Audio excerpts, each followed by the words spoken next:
Xayrli kech hammalaringizga.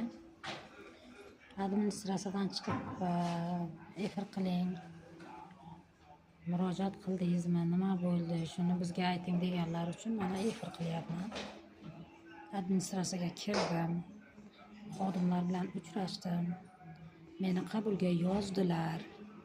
Qabul administratsiya rahbarini qabulga yozdilar. Faqat u keyingi oy ekan, iyunda. Shunga ungacha mana bu yozib ketgan arizalaringiz может yechimini topsa topdi, topmasa kelasiz o'zi bilan uchrashasiz dedilar. Mayli go'r kelaman, lekin nima qabulga yozyaptilar, yozildim. Shunaqa gaplar o'rtoqlar. Qaytdim. Ba'zi bir miyasi achigan dalboyoblar yozibdi.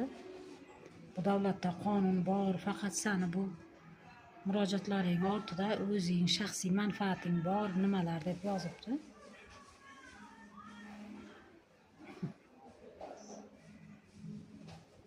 Onang yerga o'xshatdingmi men desam.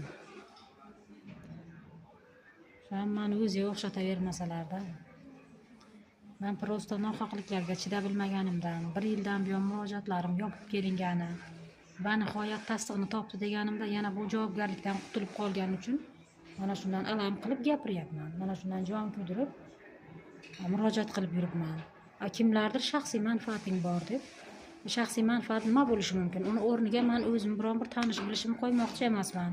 O'zim o'tirmoqchi emasman. Meni malaka talablarim to'g'ri kelmaydi.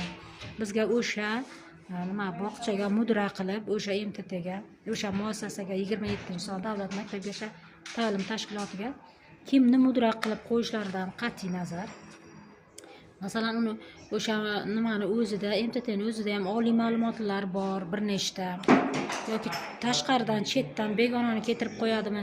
Kim kelsa ham halol, pokiza muomala qilib biz bilan ishga qabul qilishda qarindosh urug' aymoqchilik qilmasdan, o'z manfaatini o'ylamasdan, hammani bir ko'zda ko'rib, mana shu nimani shaxsiy mulkiga aylantirmasdan, nima deydi bu bog'chani, o'zini o'sha tashkilotni, davlat tashkilotini o'zini shaxsiy mulkiga aylantirmasdan shu haqqoniy, qonuniy, halol pokiza ishlasa bo'ldi. Bizga masalan, men o'zimni qarindoshim, tanish bilishim yo'q uni o'rniga qo'yish uchun.